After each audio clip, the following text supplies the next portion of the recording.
Welcome back.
What's going on, NuCanoe Nation, boys and girls, ladies and gentlemen? Welcome back to another Unlimited podcast here over at the old NuCanoe Nation.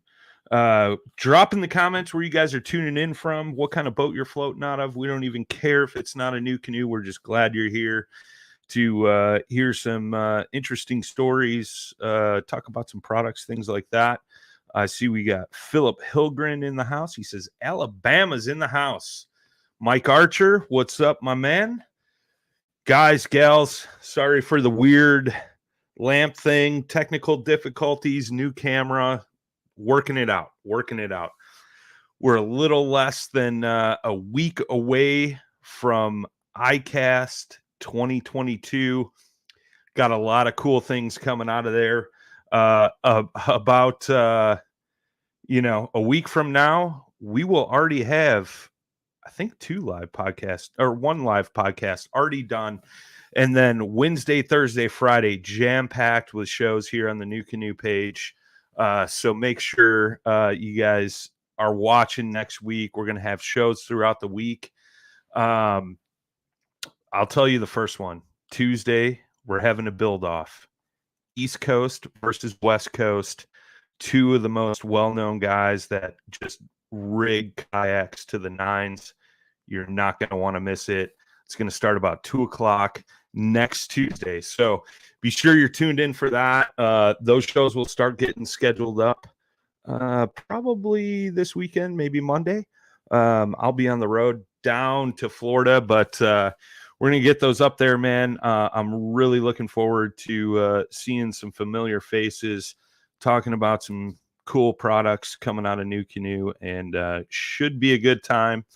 Those of you guys that caught the intro, make sure you're hashtagging NuCanoe. We make a new intro every month, and your photo may end up in that intro. So make sure you guys are tagging NuCanoe on the old Instagram, and we'll get you in there. We got Matt Gibson in the house. He says, dig the lamp. He typed in dog, but then corrected himself. Couple guys in Unlimiteds. We got Miami in the house. He's got, that's my good friend Nicholas Beltran. He's floating out of a Recon 120. Mike Archer says, build off. Sounds fun. Love it. Digital Wells will be down there. If you guys aren't following them, man, they're doing some cool media stuff. Shout out to Mr. Wells. Tonight we got a return guest. Buz Bireline is in the house. Last time we talked to him, he was talking about taking on this new journey as being a kayak fishing guide, and he's definitely been on the grind lately, so we want to get back in touch with him, see how it's going, the ups, the downs, the in-betweens, and obviously the successful trips out on the water. So let's get Mr. Bireline in the house. Buz, welcome back, my friend. Hey, how's it going, Brian? Thanks for having me, man. It's great to see you. Yeah, it's great to be able to see me too. Before we started, it looked like I was sitting in a dark closet, kind of like the one time I did the podcast with Blake, and he looked like he was literally in a closet. So yeah, no, like I said, technical difficulties. We got it worked out. I ran downstairs, grabbed the old family heirloom, and now we're a little lit up here. So it's working. Nice. It's working, man. Yeah, How have you been, great. dude? How you been? How's fishing? How's life? I've been pretty good. And first, I want to say that is the best intro in all of podcasts, in my opinion. That's just, I'm always looking for people and faces I know, and I saw even my boat in there one time. So thank you for putting that in there. Yeah, no sweat, man. It's a cool thing, you know. I was like, man, how can we get more people involved with this, you know? And Yep. what better way to show off everybody's rigs, catches, things like that. I know there's a few. I always look for a few photos with people that have dogs on their kayaks and kids, obviously. So, I mean, that's a cool side of being able to get out in NuCanoes, man. Yeah, it's unlimited, right? You got so many different boats and options out there, so it's really cool to see. You know, even the setups, you can just see them in 2 or 3 seconds, and you're, lots of variety out there. For sure. Yeah. So go ahead. Oh, I was just gonna say, if somebody's interested in one of those boats, all you got to do is go to Instagram, go to the little search bar, type in #NuCanoe, and you can find all those photos. I pull them straight off Instagram. Cool. Yeah. Yeah, man. So I've been pretty busy with, multiple things. So I'm a realtor, that's part of my, one of my jobs. And then I'm a fishing guide. I do eco tours here in the Gainesville, Florida area.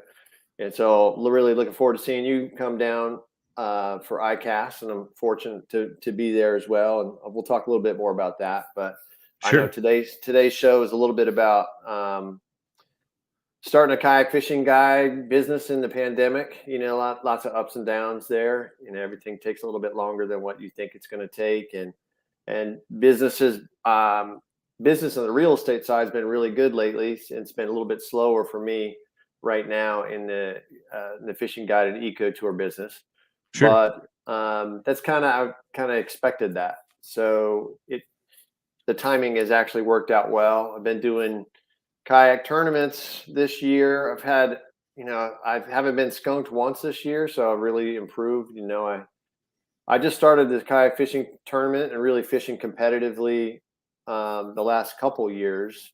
And I wouldn't say I really picked it up when I was about 50. I guess it's my midlife crisis, thing to do. But I've had at the beginning of the season, I finished 12th at the Harris Chain, the Bassmaster tournament. So I finished in the money and did pretty well. And then in April, I really worked hard at trying to get over 100 inches for the KBF monthly. And I did that. And I thought I had a chance of winning there at one point, but in Florida, the monthlies are, like 114, 117, that usually wins. I finished with like 102. I finished in ninth, but I fished like 20 days trying to really compete really hard. And then I've got like carpal tunnel and in one arm, and then I have like fishing elbow in the other. So all the timing fortunately worked out in some ways that I had to miss a couple tournaments and then had to take some time off. I'm in physical therapy now. So fortunately, everything's slowly getting a little bit better. At the Kayak Anglers of Florida, I finished outside of the cut for the state tournament, but it actually worked out just fine for me. So maybe I'll be back on the grind on the kayak tournament trail. Might be there for Pickwick if things work out well, and I think that's October, November. Nice. But certainly get to start back up. But fortunately, I've done a few eco tours, and on this Friday, I've taken a guy from Boston down the Santa Fe River we're going to try Sewanee bass. Nice. And it should be pretty fun. Heck And yeah, I want dude. to, yeah. So I've been really fortunate. Team NuCanoe member Wes Nolan helped me out on one of my trips earlier. I got a really good friend, Ted Lincoln, here in Gainesville, who's going to help me out. So for me, it's carrying the boats to the edge of the water. That really hurts my elbows and my hands. But the fishing, I'm kind of on a pitch count or cast count for fishing. Sure. But that's okay. I'd rather help somebody else catch them up. And yeah, we got a 4 or 6 hour trip planned, and yeah, I think it's gonna be a lot of fun. Nice, dude. Yeah, I get that aspect, dude. Like, helping others catch fish. I've been doing a lot of that this year where I've, I think didn't you take was it your son or your cousin or your nephew or something like that recently? shoot. So I've taken a lot of people out this year. I know I just posted up, I think it was over the weekend or something. It's actually my buddy's son, but we always joke Okay, around that that he's was my it. little brother. That And, was it. and it was super cool because I think the biggest bass he's ever caught prior to that outing was, it was like 3 pounds. And it was like first thing in the morning, he caught a 3 pound, 8 ounce. And then we ended up breaking that again later in the day. And, it was 4.8, 4.8 or Cool. 4.6, something like that. And he was just thrilled, man, thrilled. But I get a lot of joy out of that, man. Like, Yeah. I'm kind of like you, man. I'm in a midlife crisis. I've caught more fish than probably the average Joe. And sometimes I'm just like, I gotta go out and catch another 12. Like, it's just like another day. But when you have that aspect, because and this is why I'm really interested in what you're doing, because I'm kind of looking forward to dipping my toes in some guiding next season. And both from the kayak and the boat perspective. But man, I mean, I've taken some youngsters out, and it's super cool when you get the young guns out there Yeah. and you just see the smiles, and you're making memories for those kids that are going to last forever. Yeah. So, Yeah. My background was in teaching. So I used to yeah. teach for community college, and I was in the zoo world and ecology. So for me, it's a really good fit because I like that. I like that aspect of teaching. So, a lot of people think that guiding is, you're going out and you're making money catching fish, but it's not, all that. That's fun, sure. Like if I catch one and I'm able to show somebody, that's great. I almost feel bad that I catch one and Right. that my customers might not catch one at that time. So I'm really careful about that. But I think you have to enjoy people. You have to enjoy just the art and the science of fishing. You got to have to be a good a really good teacher, and you got to enjoy watching other people catch fish. Some people like, Yeah. hey, they're jealous that somebody else is doing better than them. It's not, for me, it's not that competition at all. And I've learned a lot from a couple other, just by observing other people, like my friends Wes, Ted, Will Neiman's a great guide out of St. Augustine Paddle Sports up there, also a NuCanoe dealer up there, fantastic. That they don't know how much I'm actually watching them when I go fishing. They probably would get nervous. They think I'm stalking them or something, but just being around somebody like that is a learning experience. So I like to pass that on, pass it forward as much as I can. And I think another thing is just got to have a life goal. That in my life, one of my life purposes is to help people enjoy nature and the outdoors. That's why I was in the zoo field for such a long time. And this is just another outlet for that. Amen to that, dude. That's super cool. Let me ask you this. Like, have you been on many guided trips in the past? Yeah, so one of the things that actually not that many kayak guided trips. I mean, outside of sometimes I work with St. Augustine Paddle Sports, Run 138, Beach Basement Kayaks. I'll work with them like when I'm demoing, Sure. or we'll take out we'll do paddles, just paddles with veterans groups. We'll do that for free. But most of my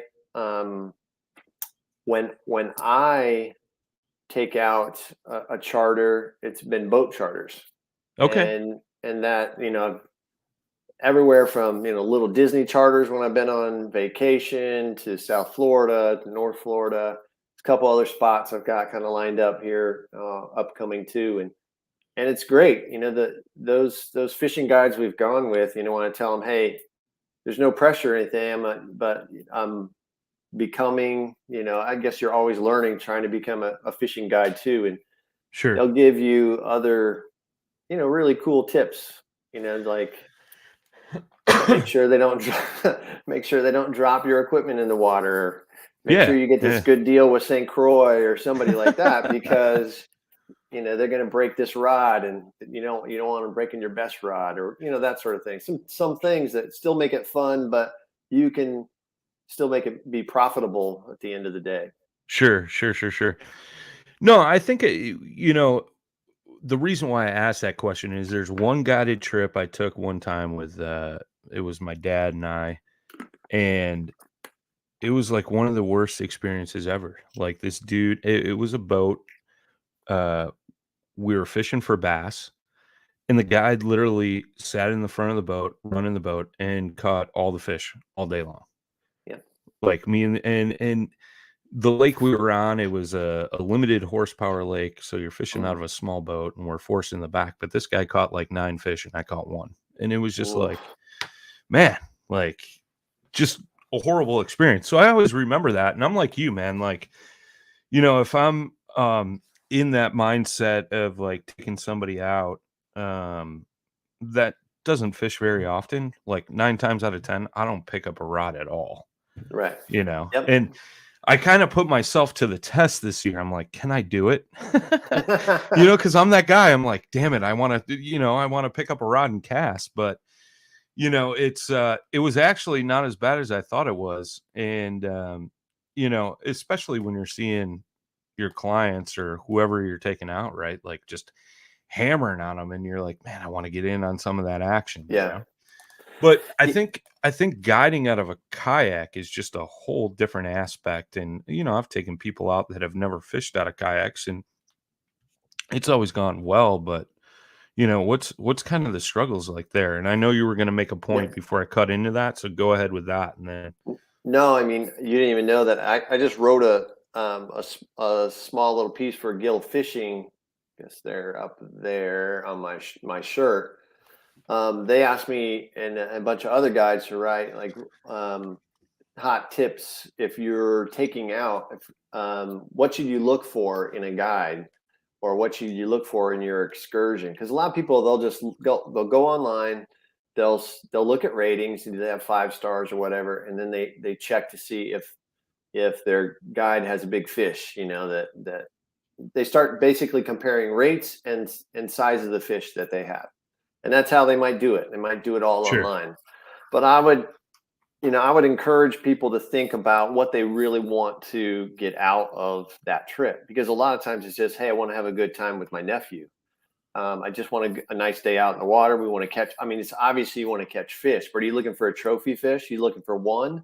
Or are you trying to, teach your child to fish and just have a good time and catch a bunch of fish, quantity versus quality?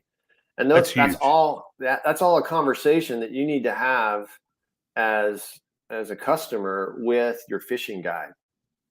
Because what else? Do you want to you got to make sure you jive with that fishing guide. And if you're just looking at somebody online, that's really tough. That's why I really worked hard on my website, so people understood kind of what I'm about, because I might not be, I know I'm not the customer for somebody who wants to buy or to have a trip to catch a mess of fish and take them all home. That's just not my style of fishing. I'm a certified Florida friendly fisherman. We do catch and release only.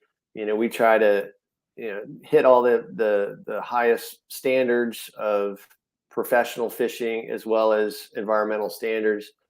And that's not for everybody. And it's not to say other guides don't do that, but I make it an effort to talk about, picking up your trash, and we make sure at the end of the day that if we see trash on the river or whatever, we're picking it up as we go. And so you're going to get some messaging too from me while you're there. And some people don't like that. Or like if I'm a customer, like it doesn't bother me that people smoke, but Sure.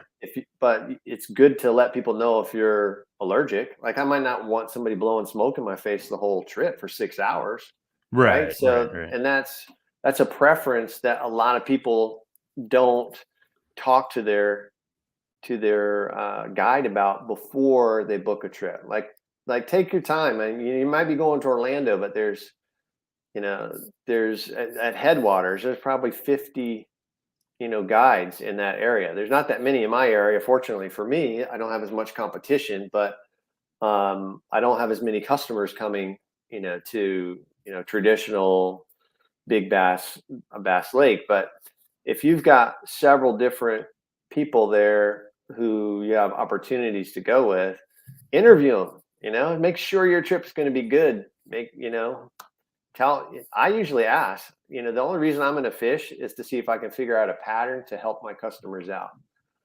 Sometimes they'll beg me to fish, like especially if it's slow, and I'll say that's fine. Maybe I'll get one on the line and I'll hand you especially if it's a kid, I'll get one on the line and I'll hand you the rod and reel, and you can reel it in. Sure. But Sure. but if I can't teach somebody how to fish, I guess I'd give them their money back at the end of the day. Right. I usually, I'd like to think, there might be a day that happens, but fortunately, most people are satisfied even if they only catch one or two fish, because the places that we're going are spectacular views. I offer a great time with on just these beautiful old Florida areas, and so just the sightseeing enough is awesome. Oh, there's Wes. That's a huge part about in the beauty of kayak fishing, right? Is taking in the scenery, and it's more than just the fishing, like you said. Yeah, Which is super huge. And thanks, Wes, for your compliment there. I really appreciate that. I think going back to your earlier question before I just went on a little tangent, I think kayak fishing it's harder. It's harder. You've got more planning to do up front. It's physically harder. So it is a totally different experience. And that's one of the things I wrote for Gill Fishing. And if they decide they're going to use that, hopefully they do. But is that it's just a totally different experience. And some people have never been on a kayak before. They want it their first experience. And that's a whole different scenario than saying, okay, how to throw a spinning gear, a spinning reel, how to cast it. And then you're doing it on moving water, and you're trying not to drop stuff in, your paddle in the water and that sort of thing. So it takes a close eye, I think. And it's probably physically more demanding, and you got to have a little more patience. You got to find the fish and then sit on them for a while. Sure. Well, that's the unique part of kayak fishing, right? Is being able to pick apart smaller chunks of water, Yep. But it's interesting, right? Like you talked about, like, feeling out your clients and things like that. And then as being a client, feeling out your guide, Yep. just this week, you and I had a conversation. I'm going out with a captain Monday before I cast, and I knew right away when I talked to her, she, it was on. It was on. I was like, this is the person. And I straight up told her, I said, look, I said, I've fished all over the country. I've never fished saltwater. And she goes, what? And I said, yeah. I said, so this is something on the bucket list. So I don't care if we're catching monster fish. It's all about the experience for me. Yep. And she's like, oh, we'll have an experience. So it's cool, when you have a guide like that is about catering to what you want to do. You know what I mean? Because there are some guys out there that, all they want to do is, just go chase trophies the whole time, which you might catch one in a day, right? Right. So it's one of those things, man. Yeah, I mean, it's ultimately just about making sure everybody's clear on expectations, up front. And if you do that up front, there's a very good chance that you can succeed at the end of the day, even if you never catch a fish. Thanks, Mike. Hey, Dave. How are you, bud? Craig Brashears, the answer is yes. Yes. David Harper says you have a honey hole. And Wes says count me in, and you can count me in as well. I do. We definitely have a few. And certainly, that's the thing about my business is, the three major places in North Florida where I end up going are Robin Reservoir, which is, well known. It's been in the top 10 for nationwide as one of the big bass, lakes. Okay. Then we'll go to Orange Lake, which this year I think there's probably at least been 15 fish caught in the first 6 months are over 12 pounds. Oh, wow. And there's tournaments out there every weekend. I mean, I could be wrong about this, probably even more. I mean, it has turned into a really great lake as of late. And then the Santa Fe River, and that's really my specialty. Eco tour trips or Sewanee bass, since they're really rare. It's Sure. almost, it's a little like, out west where you go trout fishing, you're really looking for, that type of experience. But now you're on a kayak in Old Florida and you're catching a fish that, you can only find in certain areas, that very rare in certain areas of the country. They're not that big, but it's still pretty cool that you could They're unique. yeah, they didn't even discover this fish until the late 40s. And, the world record is not even 4 pounds. So, I mean, it's you can catch a world record anytime you go out there, which is kind of cool. Hey, it's a small fish, but it's still a world record. Super sweet. Mr. DeVries, how you doing, sir? I think the first time I saw Swanee bass was Gene Wilson posted it. Yep. And I mean, she is the queen of like monster fish. If you guys don't follow Gene Wilson, go follow her. She is a gem. But those Swanee bass, man, they are just so unique. We talked about this one time last time. So there's your largemouth. Sure. And that's the Sewanee bass right there. One of the posters. I thought I would show you, but of course you can find it online too. Yeah. They're super unique, man. They're like a really dark cross between a smallmouth and a spotted bass almost, Yep. right? Yeah, that's what they look like, and they fight really hard, ultralight lines. It's really, really fun. Yeah, they're surprising. And I talked to a fisheries biologist. That's one neat thing that's come out of these all these cool relationships I've built out of this kind of entrepreneurial business. Is I work with some fisheries biologists who do the Fishing for Success program here. It's a kids program where every month they take kids out to the University of Florida research ponds and let families go fishing, for all day. And I help there and, help unhook the fish, or if they catch a turtle or something, I'm always around to help out there. But that is the type of experience that I've met all these cool people. And just yesterday, I talked to a fisheries biologist talking about how the Sewanee bass will spawn after these big storms, like in August and September, even. And then he goes, yeah, he has done scuba diving. He did most of his research on snook and so forth, but he lives on the Ichetuckney, which is right off of the Santa Fe River, and he's giving me all these cool hints about here's what to look for, or things that I didn't realize, like they're due like a wild spawn in August or September if you get a huge storm that goes through.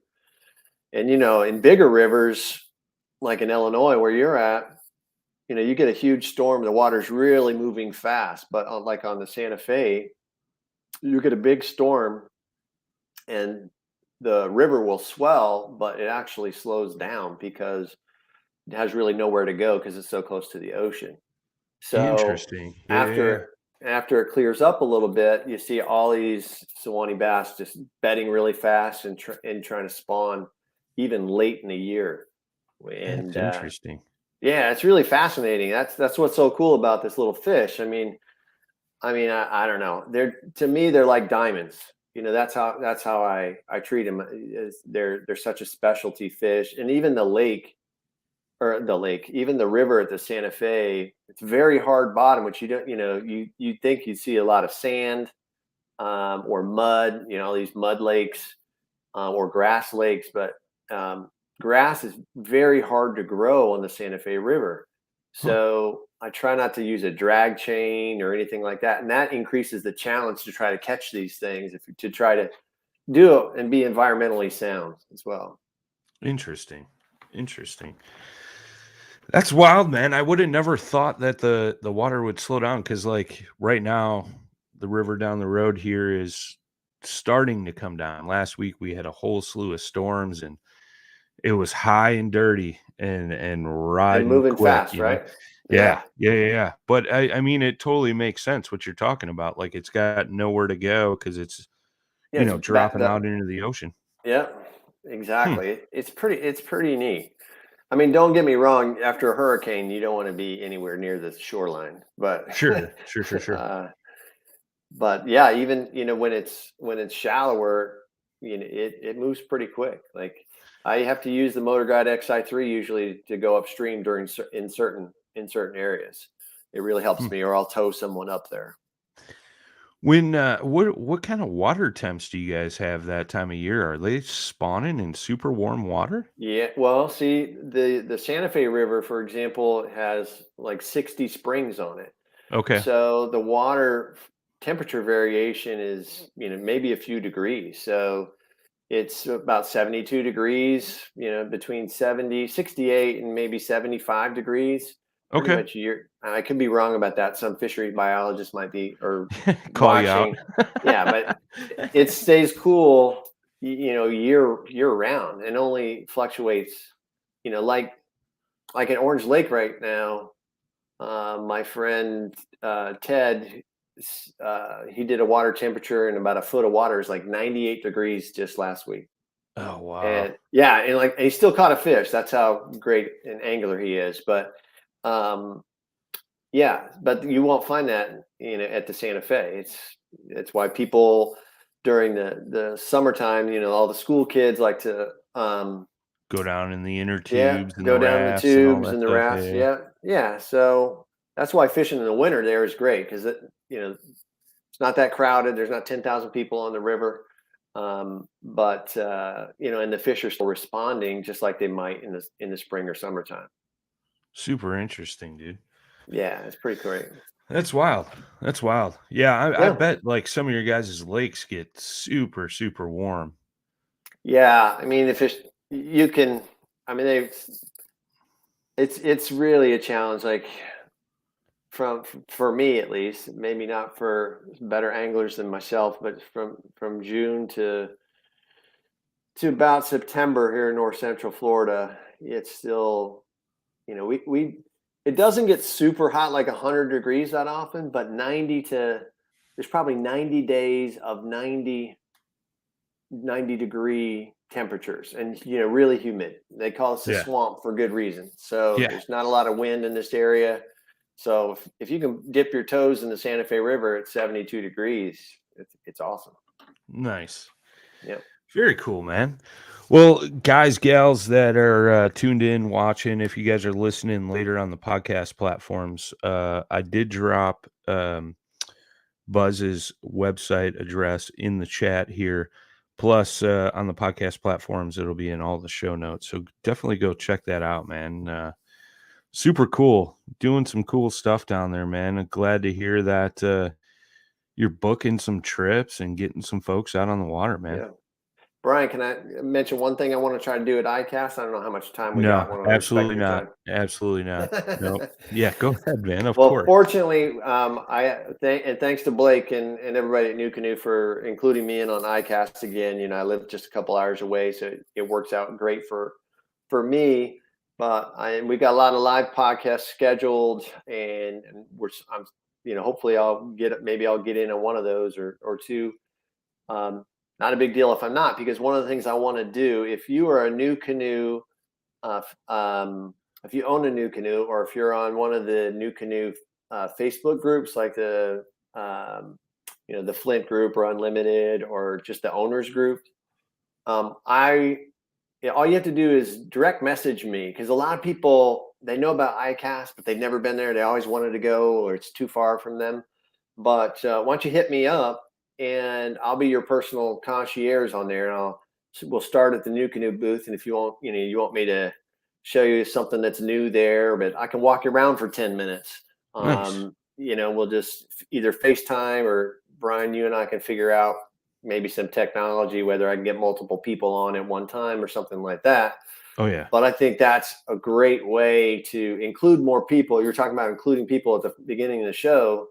We can include them in the podcast, the scheduled podcast. But not everybody might be able to hit that. But they're on their lunch hour, and they say, what's going on at ICAST? Let me check in with Buz, and I'll take you around. And we'll always start at the NuCanoe booth if I can.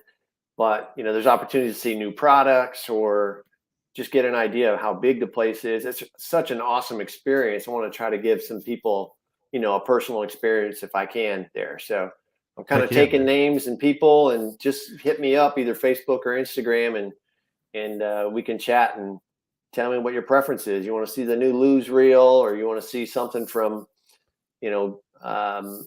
St. Croix rods or whatever. I'll take you to it, and maybe we'll introduce you to some folks there. Heck yeah, man. That's super cool. I like that. Are you if somebody PayPals you $10, do you get the VIP tour? Oh, I didn't think about. I was going to do it for free. But hey, man, I'm just trying to pay for your trip down and back. Yeah, you're my manager. You want 10% whatever I get. No. Hey, you wanted me to figure out some technology for you, bro. Sure. I'm just saying. Yeah. Well, yeah, sure. I'll take tips. Why not? You can pay online through my website. Oh man, who's buying beers this week? Yeah, it's gonna be Buz. No, it's super cool, man. That's really cool that you're gonna do that. That'll be awesome to see, man, and give people an insight, man. It's crazy. Like last year was my first experience down there, and it was like walking into Walt Disney World as an adult. Yeah. And I mean, I was just overrun with so many things, and I had so many people telling me different things on what to expect going down there. And that's one thing I will say, like, a lot of people think it's like a normal fishing show, you know what I mean? But right, an expo or something, yeah. And it's a lot of work, man. A lot of these guys and gals going down there are putting in a lot of time and energy, and running around and doing lots of different things. I mean, I know me personally, Jesus, I've been filling out the calendar, and I just got 2 replies back. I think I'll be doing 20 some podcasts down there. Wow. Just like during the show, dude. So both for NuCanoe and Paddle and Fin. But that's the thing, man. Like, yeah, you get to see a lot of the cool new stuff like coming out, but it is a grind, man. So the fact that you're going to take time out of your day to walk some people around the show, man, that's super cool. Yeah, I mean, and my, another side goal is, obviously we want more people to enjoy the friendships that you get on the Facebook groups. Like, I've learned so much, and I'm able to help other people that way. So for me, a requirement, like, you can DM me or whatever, but I'm going to kind of check to make sure it's, it's legit by making sure that just tell me what group you're on. and I'll check it, and then we'll go from there. So I might not answer if it's, I don't know, some Well, wackadoo or whatever.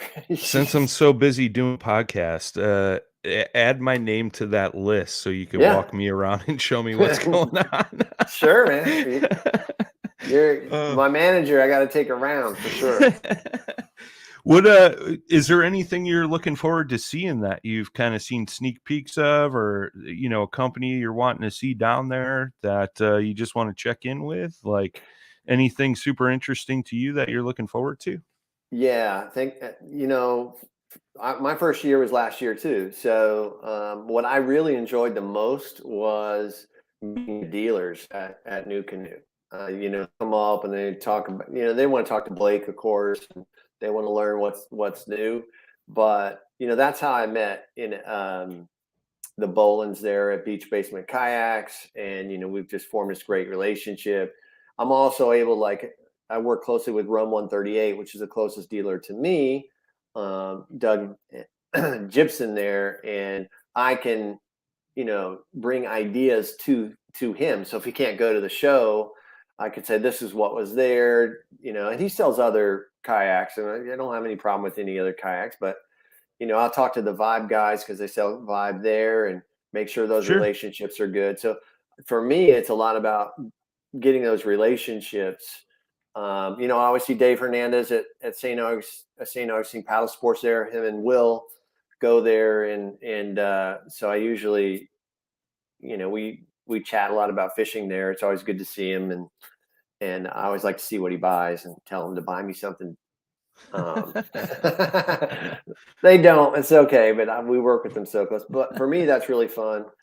And then I try to see my sponsors, or my partners, I should say. No one's, technically really totally paying my way or anything like that. But St. Croix rods, they've got some really cool stuff coming out right now with the Legend tournament rods and making new relationships. Yeah. So I'm always looking for ways that I can help other people and they can help me with the kayak guide business. So, I don't just, I'm not I'm not just trying to get a sticker, right? I really want to form these relationships and got a lot of loyalty to those people who trust me with their brands. And I try to work hard for them. And a big part of that is seeing them at ICAST and seeing how I can help even at their booths if I can. And yes, I Uh, get to hang out with the wizard. No doubt about like we it. mentioned at the beginning of the show, we're going to have a little East Coast versus West Coast build off Tuesday live on the NuCanoe uh, uh, Facebook and YouTube. So Is there going to be any money, or how are we gonna? Is there going to I be a don't know, voting but thing? I have a feeling the Wizard's going to be a part of that. I'm just saying, you guys Oh, are for going to want sure, to tune in. So, um, absolutely. yeah, no, super cool. Craig Brashear said the Mojo Glass is an awesome rod from St. Croix. It really And is. we got Damian Cook in the house. He says, I can't wait for ICAST. I'll see you fellows down there. Hey, and Well, I look forward to likewise. talking to you more, Damien. I really do. Damien's out of Maryland. He runs a great kayak business, kayak fishing guide business, and snakeheads in particular. Yeah, So he's this is a good example. He's connected with me and just today, and we're learning a lot about each other's business and how we can help each other out. nice. Nice. Very cool, man. Yeah, I mean, different regions, but it's still the same business at the end of the Yeah, day. You might yeah, be chasing different species, but, at the end of the day, it's entertaining your clients and, having them have some success out on the water. yep, So. yep, Super cool, man. Buzz, I'll give you the floor. Shout out your website, your yep. social media, so people can go find you if they're interested in coming down to Florida and, finding you and going out for a trip, dude. Yeah, so the name of my business is Kingfisher Kayak Adventures. So it's www.kingfisherkayakadventures.com.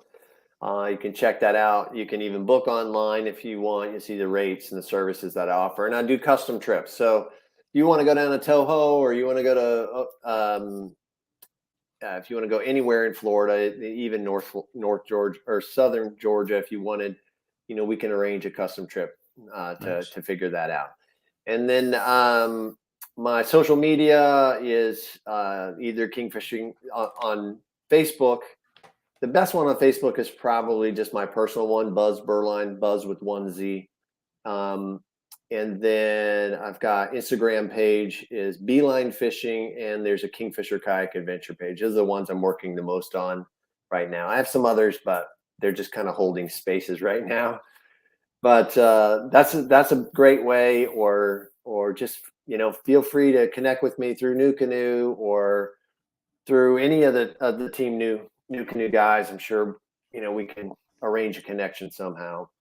But yeah, I couldn't do this without my different partners, Stream to Sea, Sunscreen, Gill Fishing, of course, NuCanoe, Shelter hats, St. Croix rods, the best rods on earth, and I'll fight you over that, bro.